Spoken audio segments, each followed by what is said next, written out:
All right, dear Manchester United fans, thank you. Please kindly gather here.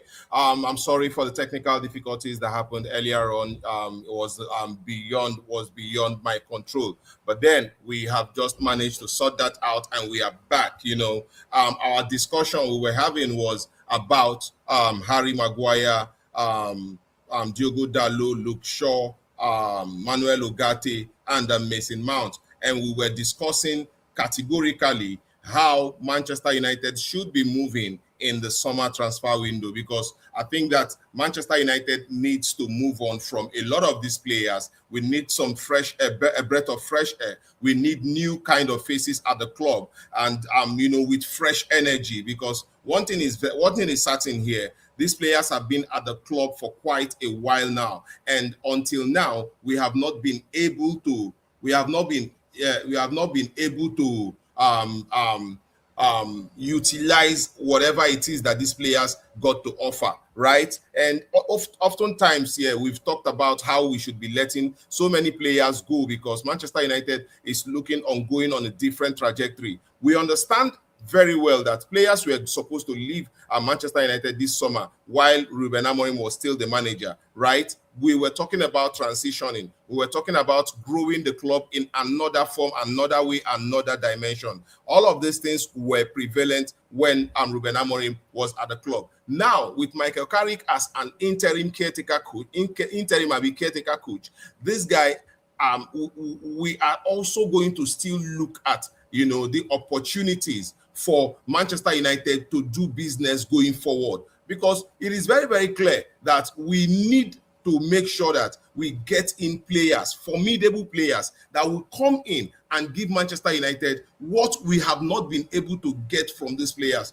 These players, I'm not saying they're not good enough, but one thing is clear: these players are not giving Manchester United what we need to go forward.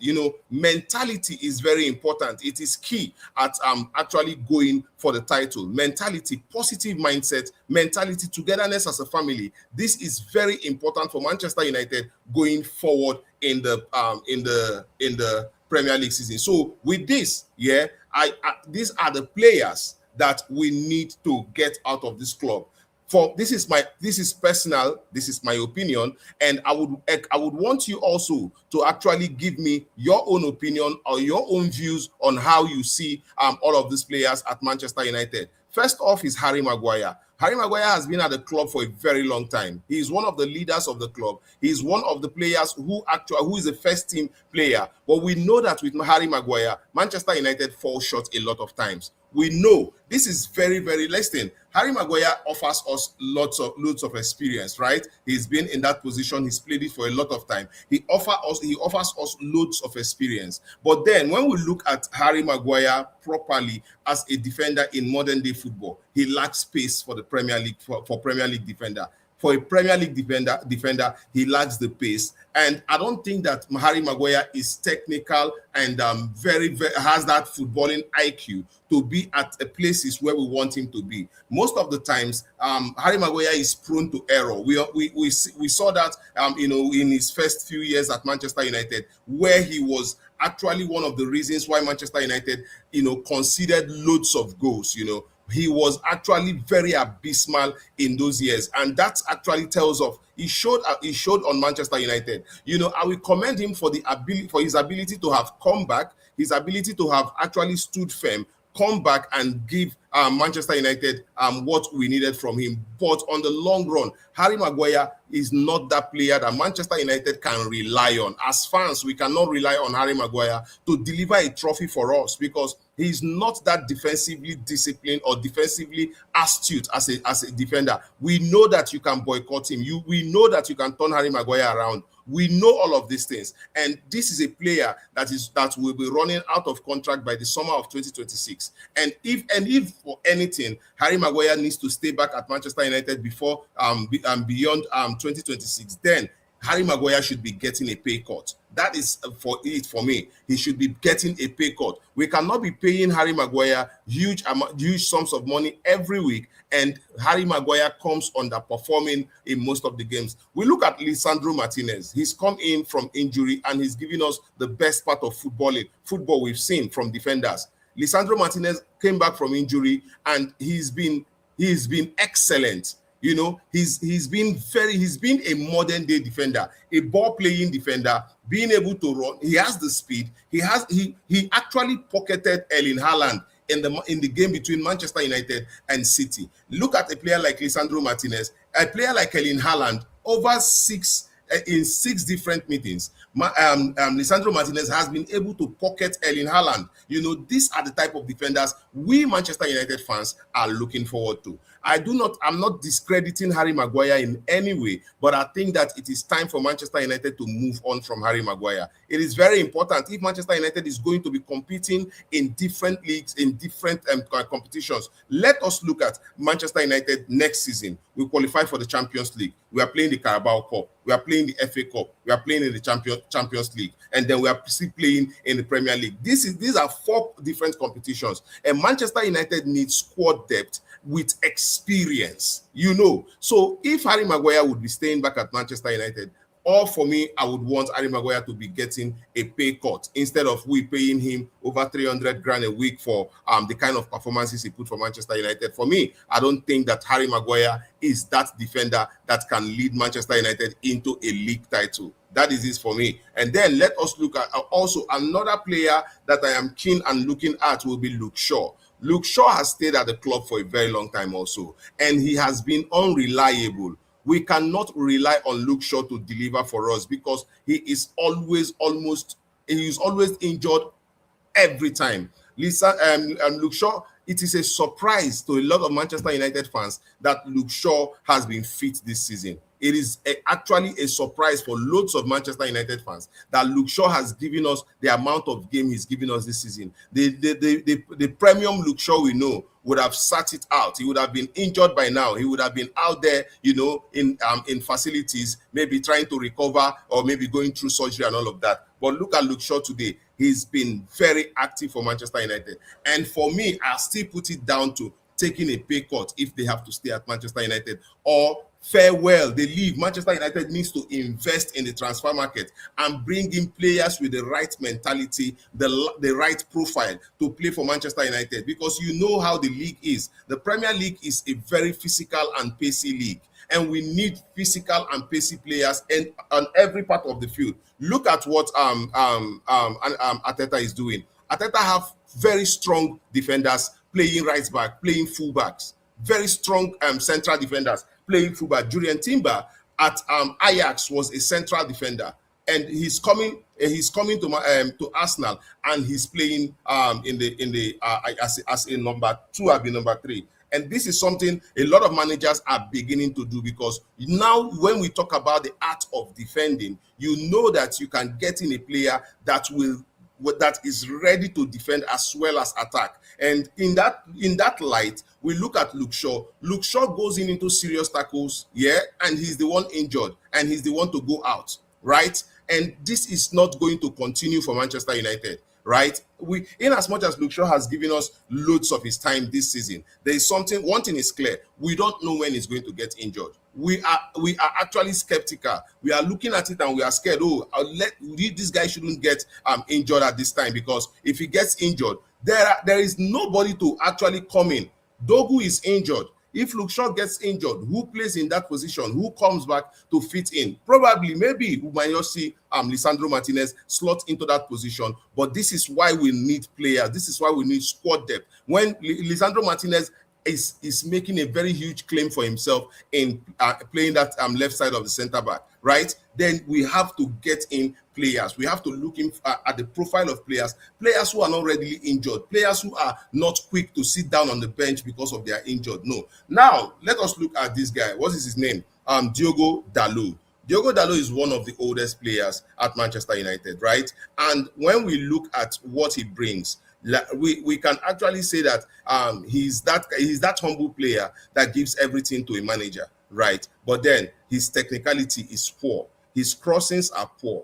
He can spearhead an attack. He can get it right 1 or 2 times, in the season. But overall, Diogo Dalot has shown that he's better off as a squad player rather than being the main character in the Manchester United fullback.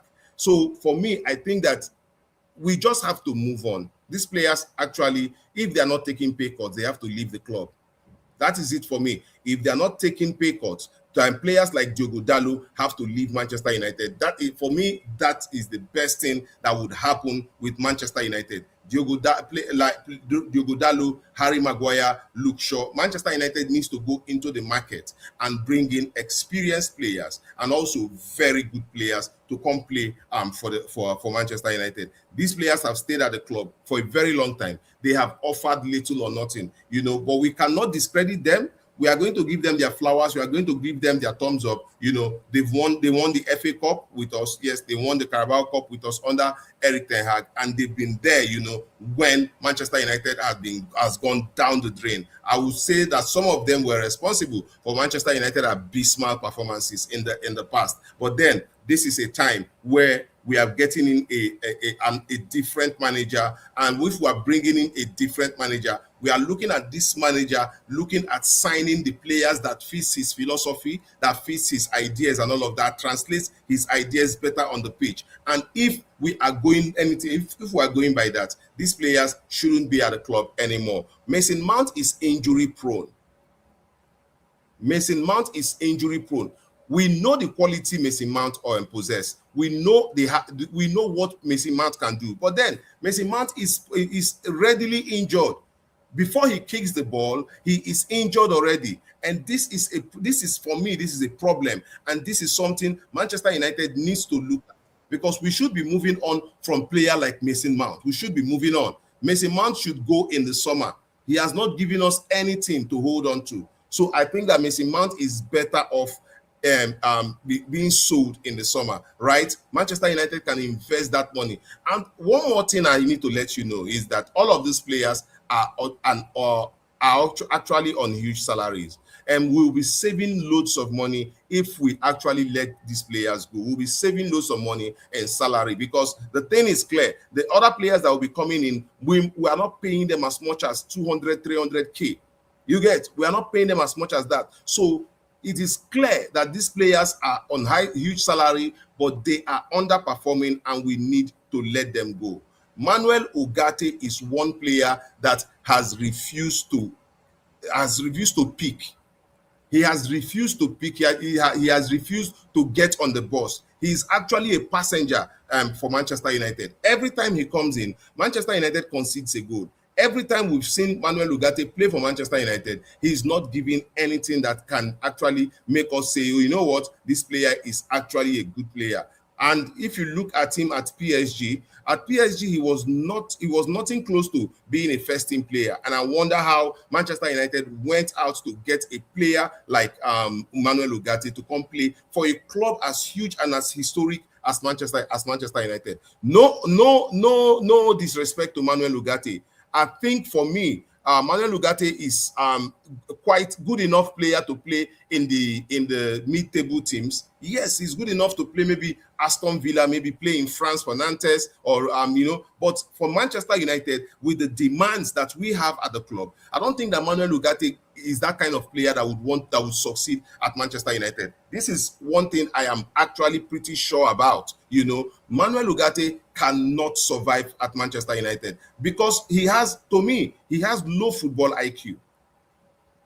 He's played under which managers? He played under Eric Ten Hag. He's played under Ruben Amorim, and he's actually playing under Michael Carrick at this time. And I don't think that anybody would choose Manuel Ugarte over Mainu when it comes to playing in that central defensive midfield area. Look at how Mainu has thrived.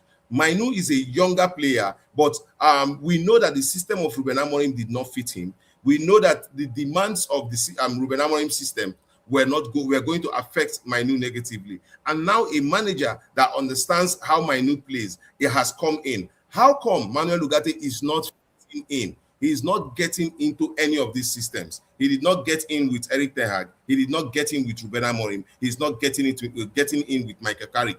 And that is where we see that we have a serious problem in the person of Manuel Ugarte, and we should be moving on from a player like that. Manchester United is not a charity ground where we harbor some of the worst players in teams, because if you look at it over time, Manchester United have bought players, or our scouting team has not been good at all. Getting players like Manuel Ugarte, getting players in the mode of Rasmus Højlund, all of these players who are average players coming to Manchester United to be who we will be depending on. It's actually abysmal. And look at Rasmus Højlund at Napoli. What is he actually doing? Because a lot of times, when the good thing about Ruben Amorim, the good thing what I fancied about Ruben Amorim was his ability to get off the dead woods. I loved what he did with that, getting off the dead woods, making sure that these players do not ruin Manchester United. The likes of Garnacho, but Garnacho for me is bank average. Look at him at Chelsea. What is he actually doing at Chelsea? Nothing. So for me, Garnacho is bank average, and I celebrated most of his goals here. But then, these players that are so indisciplined, they are not supposed to be at Manchester United. Garnacho at Chelsea is doing nothing, right? He's doing nothing to get Manchester United fans envious of why did we sell him. A lot of us are actually laughing. We are happy that he's with Chelsea. A lot of times when Chelsea fans complain, they laugh. Yes, now they laugh, because tell me why Chelsea will look at every player to buy. They go for Garnacho. They made Garnacho feel so big about himself that he started disrespecting Manchester United. And now look at him at Chelsea. How many game time is he getting? How many things has Garnacho done at Chelsea to get Manchester United fans riled up or jealous of Chelsea? Nothing. And at the end of the day, Ruben Amorim was right letting Alejandro Garnacho go.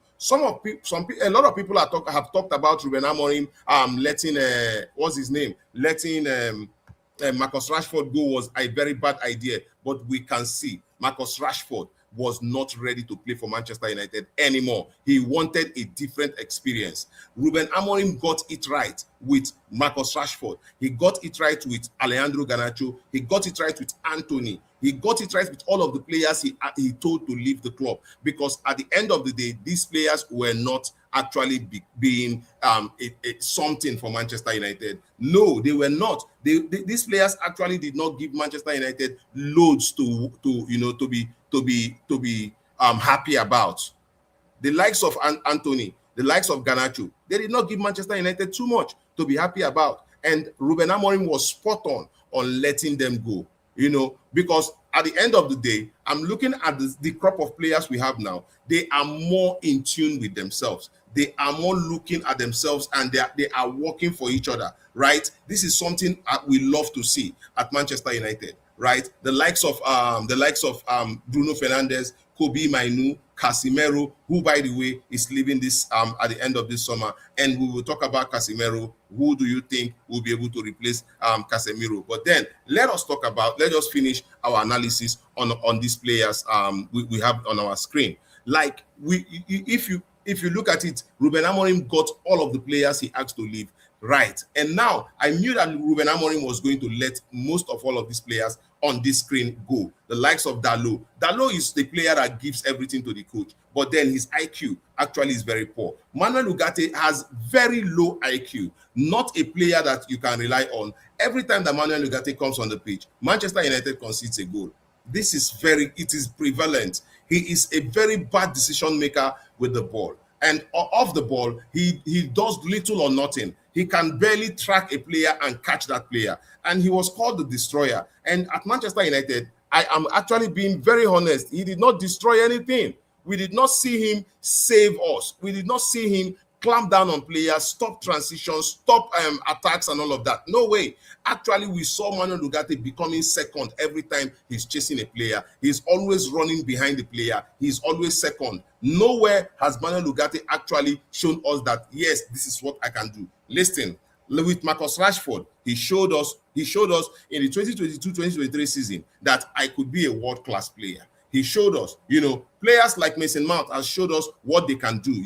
It is a player like Mason Mount is being ridiculed by injury, right? A player like Luke Shaw is being riddled by injury, but they have shown us countless times that they can be world class. They have shown us countless times that they can be up there with the best players, right? Now, when it comes to Manuel Ugarte has not shown anything for the 2 or 3 seasons he's been at Manchester United. He's not shown anything that will have made a Manchester United fan happy with Manuel Ugarte. Nothing. He has actually, what Manuel Ugarte does is like a group of players comes together and make a very delicious meal. Manuel Ugarte comes and pour too much salt. That is what Manuel Ugarte is with Manchester United, because he tries to spoil, he tries to destroy everything the other players have managed to make, and that is actually really bad. It is really, really bad, really bad. And now let us talk about Mason Mount. Mason Mount is a player that we've seen his quality. We know why Ruben Amorim loved him. We know how he pressed. He's a very good presser. He's very good with combination play. He can play with Casemiro. He can play with Cunha. He can play with the strikers and Buemo and all of that. We know the quality of Mason Mount. His ability to press, win the ball, his vision, his passing range, all of that. We know what he can do. But Mason Mount cannot stay fit to save his life. He cannot stay fit to save the Titanic. And that is the reason why I think that we need to let Mason Mount go, actually. He needs to move on. Because clearly, for me, Mason Mount is not a player we can rely on. This guy cannot deliver for us. Yes, when we need him the most, he will be on the bench, nursing injury. So for this reason, I think that we cannot, have all of these players who are injury prone to be at the club. Imagine having a player like Mason Mount, a player like Luke Shaw, all in the same team. Both are always injured. Then we have a Diogo Dalot who has little or no football IQ alongside with Manuel Ugarte. Look at it. It is a disaster. It is a disaster. Harry Maguire is the only standout player here whom I think has fought to show that he can actually be a squad player. Harry Maguire can be a squad player, with his experience. Harry Maguire is in his 30s, right? Yeah, he should be in his 30s right now. So, yeah, Harry Maguire should be in his 30s right now. Yeah, 32 years of age. Harry Maguire, 32 years of age. And for me, he is declining. And Manchester United needs to go out there and get a young midfielder. Look at what Man City did with McGahey. They got in McGahey, a young central midfielder, very strong, very formidable, and he's gone to Manchester City and he's hit the ground running. Look at them. They brought in Semenyo. Semenyo at Man City has hit the ground running. This is what Manchester United should be doing. And this was what Ruben Amorim wanted to do with Manchester United. Go into the league, scout for players within the Premier League, within the Championship, bring them up, let them start playing for Manchester United, and they are going to be very formidable because they are accustomed to the league, they are accustomed to the pace of the league, the physicality of the league. All of this Manchester United players will know, so that when they come in, Alex Ferguson did this, Ruben Amorim tried to do it. I believe that Michael Carrick also knows this trick. Go into, look at it. We brought in Bryan Mbeumo and Matheus Cunha, who were actually proven EPL players. And what have they done? They've come to Manchester United and they hit the ground running. We see Bryan Mbeumo hitting the ground running immediately. We see Matheus Cunha, but the players we bought from abroad, Benjamin Sesko, is still finding his feet. This is something that we all have seen. Benjamin Sesko is still trying to find his feet, while we have Mbeumo and Cunha already shooting, already firing on all cylinders. So for me, it is clear these players need to leave. Manchester United needs to scout players, look into the league, go check. This club is a big club. We are going to qualify for Champions League, and the smell of Champions League will attract players to Manchester United. So this is something that we need to do constantly. Manchester United need to let these players go. The only player here that I might say, you know what, let us look at him, or maybe let us, is Maguire, Harry Maguire, because he's shown what he can do. But then Harry Maguire can be a squad player, and he can only stay at the club if he takes a pay cut. If he does not want a pay cut, he can as well leave. He is 32 years. Manchester United will make do with a younger, less expensive defender who will come in and do the job very well. This is my opinion. This is what I think. So for me, the players who need to leave Manchester United in this summer, so that Manchester United can get in players and do business in the summer, will be Harry Maguire, Luke Shaw, Diogo Dalot, Manuel Ugarte, and Mason Mount. I've given you the reasons why these players shouldn't be at Manchester United anymore. They've done their bit. It is time to say farewell. Just the way we said farewell to Garnacho, the same way we said farewell to Marcus Rashford, Rasmus Højlund, the same way we said farewell to them, said farewell to the likes of Eriksen, Christian Eriksen, Victor Lindelof, at the same way we said bye to them, we can actually say farewell to these ones, right? So that we can go into the market to do business, because we cannot be having these players and be claiming that we have players in the squad, and half of the time these players are injured or they are underperforming, right? We need players who have that focus and that ability to perform week in, week out. Players who are formidable, players who are strong, players who are ready to give everything for the club. That is the kind of players we need. So with all that said, I think that Harry Maguire, Luke Shaw, Diogo Dalot, and Manuel Ugarte with Mason Mount are the players who are supposed to leave the club in this summer. I want to get your own opinion. Yeah, I would like to get your own opinion, what you think about these players that I've mentioned. You can send in your comments in the comment section. You can tell me whatever you think. You can ask your question and all of that. We are here to actually answer them. Let us have this discussion, and then let us go further. The news is that the news right now is that Manchester United have Julian Nagelsmann and Michael Carrick high up their radar. Yes, we have Julian Nagelsmann and Michael Carrick high up their radar, and these managers are some of the managers Manchester United is talking to right now. Now, I want to talk about this because we've heard that coaches like Thomas Tuchel are actually not ready to take the Manchester United job, including Luis Enrique. These managers are not ready to take the Manchester United job. And why is that? I think that maybe because they feel like Manchester United is in turmoil, or Manchester United is in a place, is not in a very good place right now. And for that reason, they cannot take the job. But we hear the rumor that Julian Nagelsmann and Michael Carrick are high up there as potential permanent coaches for Manchester United. For me, I think that Julian is a brilliant coach. He's done it. He's done well in Germany. I've not followed him so much, so I cannot really tell much about Julian right now, until we have to look at the profile. We have to look at what he's done in the world of football. But then I know that Jurgen Klopp has come from Germany to England, and he's actually done well for himself in England, winning the Champions League and also the Premier League in about 5 years at the club, right? Am I right? Yeah, probably. Yeah, in that space of time, he won the Champions League and won the Premier League, and that's actually fantastic. And he set up a very good squad where we saw the likes of Mohamed Salah, Sadio Mane. We saw Gravenberch played under him. We saw Fabinho, Virgil van Dijk. We saw lots of players who's come into Liverpool because what's his name? Jurgen Klopp was at Liverpool, and as at that time they played some of the best football in the league, and it was intense. It was fast. It was everything that you could ask from a Premier League team, and then that is why we have to actually look at German coaches and say yes, that they know what they are doing. I've always fancied German and Spanish coaches.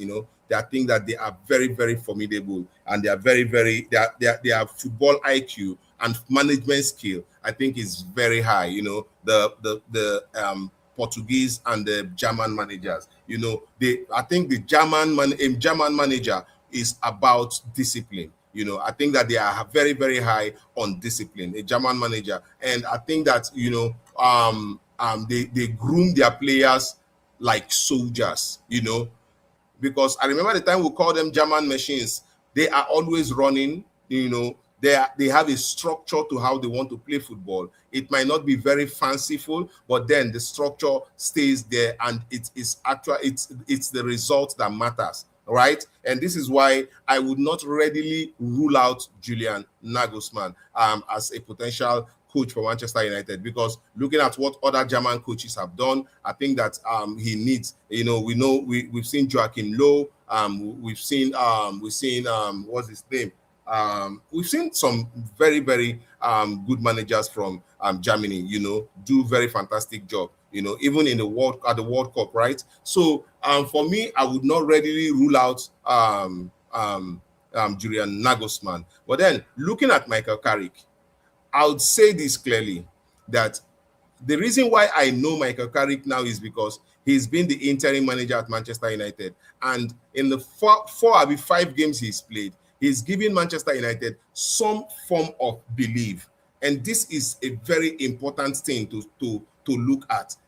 He's brought in some form of, excitement, belief back into the team. I know that a lot of people will say, yeah, it's manager bounce, and all of that. But then, how long will the manager bounce last? Playing against a team like West Ham, who actually mounted that low block, a very terrible low block, and Manchester United under Michael Carrick still found a way to score. Remember, if this was Ole Gunnar Solskjaer, Manchester United probably might have gone ahead to lose that game. If this was Ruben Amorim, Manchester United might just have gone ahead to lose that game. But then, something about Michael Carrick that screams courage. There is something about Michael Carrick that screams courage. He has that bravery in him to go exactly for what he wants. Manchester United under Michael Carrick is playing a more direct football. They are actually attacking teams. They are pegging teams back, making teams go back. And this is something I have come to enjoy with Michael Carrick. I said to somebody in one of my live broadcasts, I said to the guy, I said, if you come out and attack the Arsenal team, they will fall. And he was like, no, Arsenal is very good. And I told him, listen, I've seen Arsenal play, but I know that if any team comes out to attack them, they are going to fall. And Michael Carrick showed it, that if you come out, because before Arsenal goal against Manchester United, we were respecting them so much. We were pegging back. We were going back. We wanted to defend and all of that. After their goal, Manchester United came out and attacked the Arsenal, and we saw them break. We saw them make mistakes. We saw them give away loads of balls. We saw them making loads of mistakes in the midfield. And this is what I said. If you go at them aggressively, you are going to destabilize them. It is very, very clear. And what Michael Carrick did against Arsenal has nothing to do with manager bounce. It was not a fluke, because he did a perfect job against City. And with Arsenal, it was a different ballgame entirely. And he made sure that he did not allow Zubimendi for Arsenal play. These are some of the things that I've seen again about Michael Carrick. Making sure that Zubimendi did not play, making sure that Declan Rice was isolated entirely from the game. And we saw that Arsenal couldn't find any other way to actually get goals. We saw that clearly. Arsenal did not see any other way, because Manchester United was focused on making sure that they are destabilized from playing what they want. So they only relied on their set piece, corner kicks, to get a goal. And we saw that Sani Lamens has been a good buy for Manchester United, standing up every time to make sure that he attacks the ball. Unlike when we had Onana and Altay Bayindia, who would just stay in the post expecting the defenders to do the job. No, the goalkeeper became proactive, went out there, punching balls away. And that is how you know a goalkeeper that has command for his territory, that commands his territory. Now, you see, Manchester United, we are looking like a formidable team right now under Michael Carrick, and this is what a manager should bring. Aside from coaching a team, I think that the manager should bring some form of excitement to the team. That is what I believe. I think that we ought to be bringing some form of excitement to the team, and it is very important. It is very important for us, because at the end of the day, no matter how we look at it, at the end of the day, no matter how we look at it, Manchester United under Michael Carrick has given us belief. They have given us hope. They have given us an identity. They have given us a style, something we look forward to now. We are looking at Manchester United players attack. We are looking at Manchester United players go through the midfield, play through the press, attack the opponent. There is a style, there is a system, and we are seeing Kobe Mainu. We know the job of Kobe Mainu in the Manchester United setup, and we know that, look at, under Ruben Amorim, Kobe Mainu was supposed to carry the ball and run, join the attack, pick up the ball. He was supposed to move like the way Declan Rice moves. Kobe Mainu was supposed to move like Carlos Baleba moves, like Adam Wharton moves. That was the expectation for Kobe Mainu. But then Kobe Mainu does not have the ability to accelerate with the ball. If he accelerates with the ball, we are going to see a lot of lapses, because he will often be dispossessed. He is not that physical. Kobe Mainu is not very physical, and he does not have that pace to actually run in that midfield. So he will be dispossessed a lot of time. And now what Michael Carrick has done with Kobe Mainu is putting Kobe Mainu in a place where he blocks channels. And Kobe Mainu has been excellent in that role, blocking channels, disrupting attacks, disrupting through passes. He's been very good. He's been that extra man where Manchester United goes in for a tackle. He's that extra man that is free to pick up the ball and then turn defense into attack. This is what Kobe Mainu has been able to do with Manchester United under Michael Carrick. You see, Michael Carrick has brought in some level of excitement, some level of belief in the players, some identity to Manchester United, and a style of play. And this is something that we have to actually take it into consideration. If Michael Carrick at the end of the season gets Manchester United into the Champions League, probably we end third position or even second position, it is clear that he has made a good shout for himself to become the next manager of the club. And I listened to the likes of what's it called? I listened to the likes of Gary Neville and Roy Keane talking about whatever Michael Carrick achieves is not enough to actually make him to actually give him the job.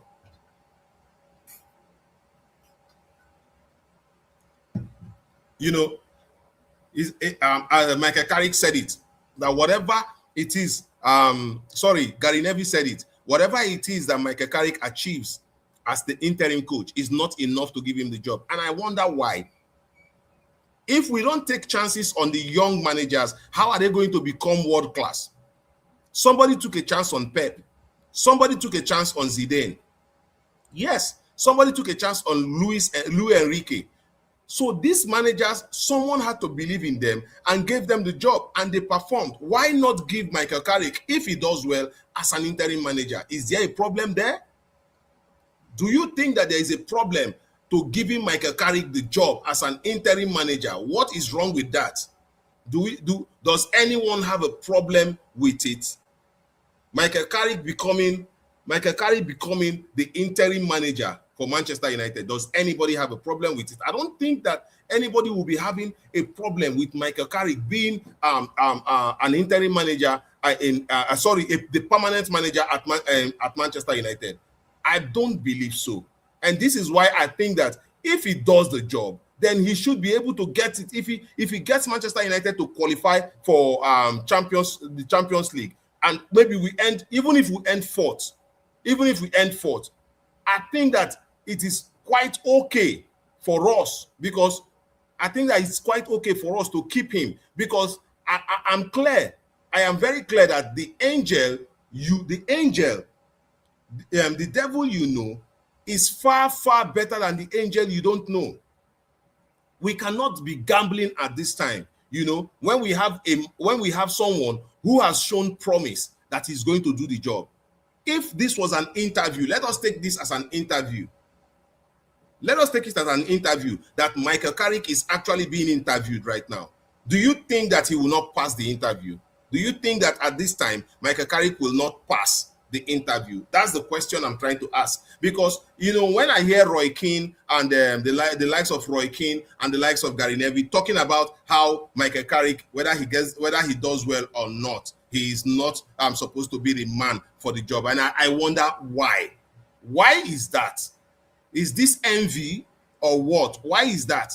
Because as long as I'm concerned, this guy has actually done so much for us in the last 5 games.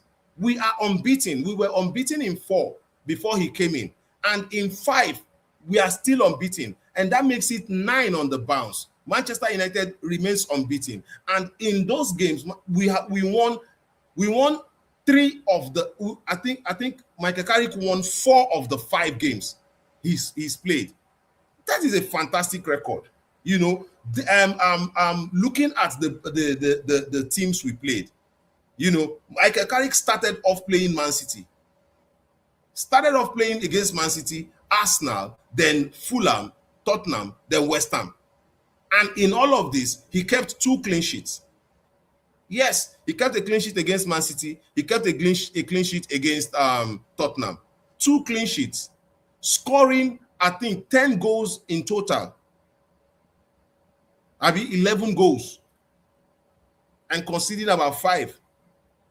So how can you justify that after all of the performances, you think that another person will come in and do a better job than Michael Carrick? I think that is a mistake. If Michael Carrick is able to actually stabilize this and get us Champions League football, then the board will be making a huge mistake, letting him go employ a manager who's not coached in the Premier League at all. Julian Nagelsmann has not been to the Premier League.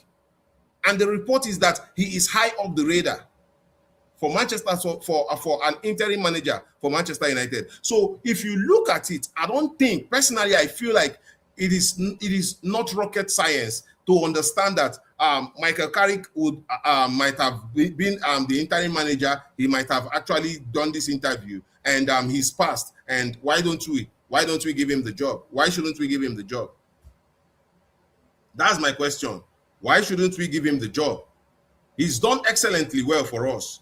So I think that he is better off, being the manager of Manchester United than actually giving it to a different person. We also heard that Roberto De Zerbi will be willing to leave Olympique Marseille because he's eyeing the Manchester United job.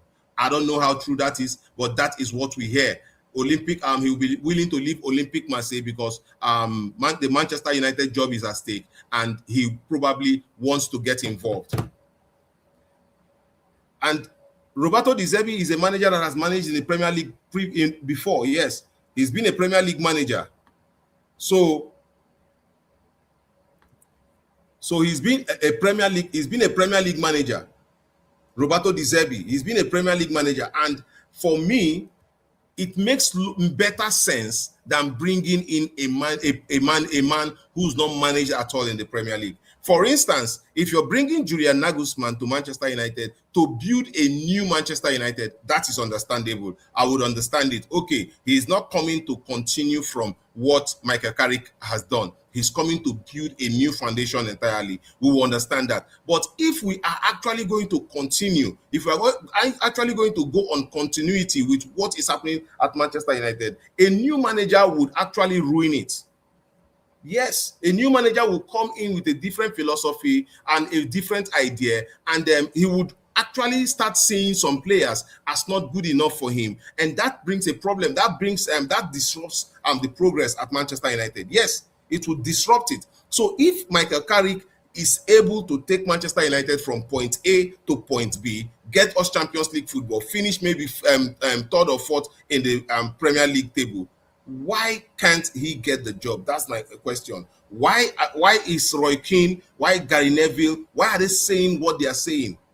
Why can't Michael Carrick get the job? That for me is what I actually want to know. Why can't he get the job? That for me is what I want to know. Because for me, I feel like if he gets the job, he continues from where he stopped.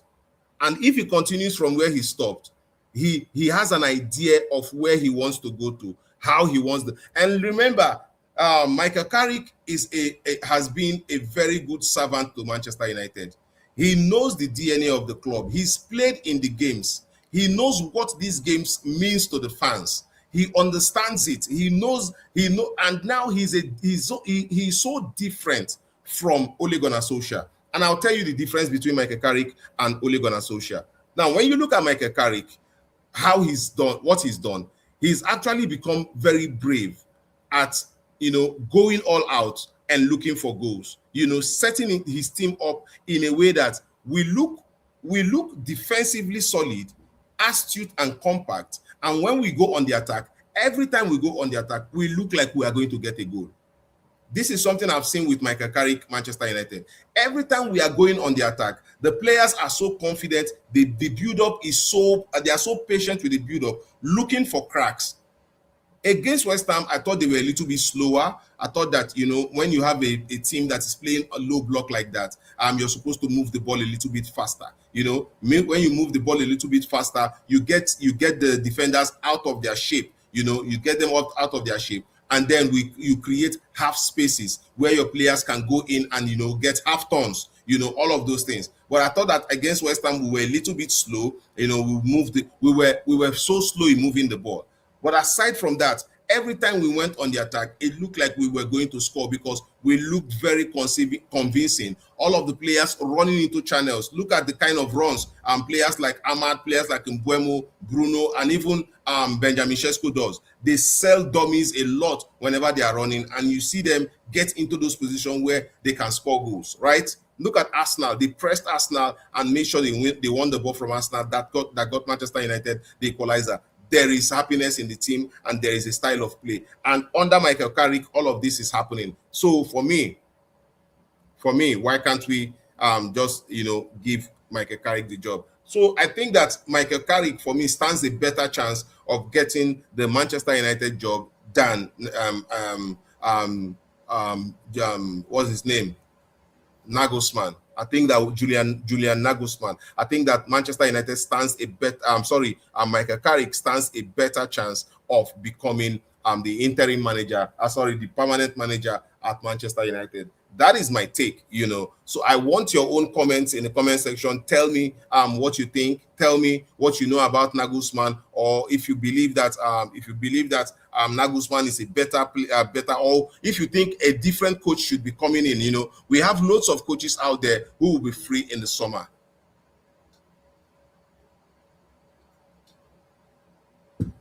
We have loads of coaches. They will be free in the summer. So for me, I think that if we can actually, go out there, look at the coaches, and then look at Michael Carrick. Look at the coaches. After looking at the coaches, let us study the data of Michael Carrick. Because for me, a manager here will do better. A manager who knows the league, a manager who knows the fans, a manager who knows the club, a manager who's played for the club, and who is tactically aware. I think Michael Carrick is tactically aware of what he's doing, and that gives him the edge. The difference between Ole Gunnar Solskjaer and Michael Carrick, Ole Gunnar Solskjaer, his team relied more on counter-attacking football. They sat deep, they soak the pressure, and they play. They go on counter-attack. And Ole Gunnar Solskjaer was blessed with some of the best talent in the attack: Marcus Rashford, Mason Greenwood, Anthony Martial, at the point Edison Cavani. These were players who were at their prime, firing on all cylinders. And Ole Gunnar Solskjaer depended on their ability in the attack. This is not the same. It is not the same with Michael Carrick. Michael Carrick can play through your press. Michael Carrick can attack you while you are attacking. Michael Carrick sets up his players to be able to stop your attack, to stop your press. This is different. It's different. Michael Carrick can also depend on the attack, but mostly Michael Carrick is well aware of the ability of his players, and he goes into tactical analysis, how to break down a mid block, a low block, and all of that. And if we saw anything against West Ham, we were actually unlucky. In as much as I think that West Ham were exceptional, with their defensive style, they were exceptional. West Ham players were focused from start to finish. In as much as I believe that, I also think that Michael Carrick's bravery in sending players in the box, making sure that they are in the box, making those movements in the box, Manchester United could have gotten 2 goals. We actually did. I still do not understand why they ruled off Casemiro's goal. But then Michael Carrick showed that he can break down a low block and get a goal. That was what he showed there. And for me, I would be rooting for Michael Carrick to become the manager of Manchester United on permanent basis. Let us talk about Casemiro.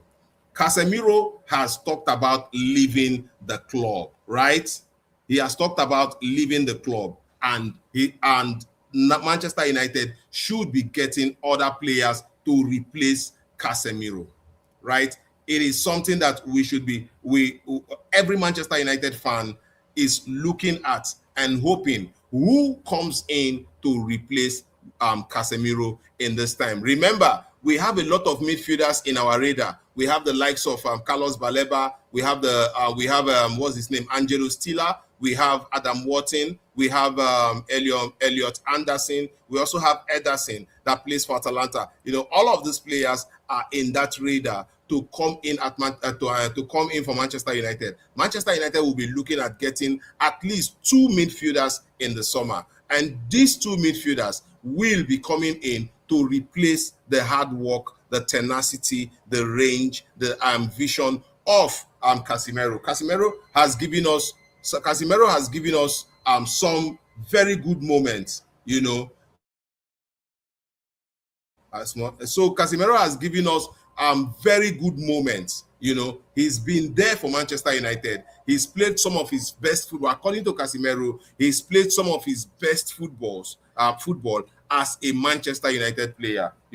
Coming in at age 29 and be 30, playing the amount of matches he has played for Manchester United. For me, I am going to say this clearly, that Casemiro has shown us that he is a formidable player. And leaving Manchester at this time, which player do you think will be able to replace Casemiro? Which player should Manchester United be going for to replace the astute, dependable Casemiro in the midfield? Because we know he's struggling right now. With the pace of the midfield in the Premier League, he's struggling. He's not keeping up. He's no longer a very young man. He's about 33 years of age, going to 34. So in this time, we know that we don't have all of Casemiro right now. Unlike the Casemiro that played for Real Madrid, the Casemiro that played the first season for Manchester United, we do not have him. But now we should be going for players in the summer to replace Casemiro. And I would want you to state it in the comment section. Who do you think should be replacing Casemiro? So on this note, I want to say thank you so much to everyone who's joined this live. Thank you so much to everyone who's participated. I really appreciate you guys. Thank you for your time. Thank you for listening. Thank you for watching. And we will be doing this often. I appreciate you guys. See you again in my next broadcast. One love to all of you. Bless.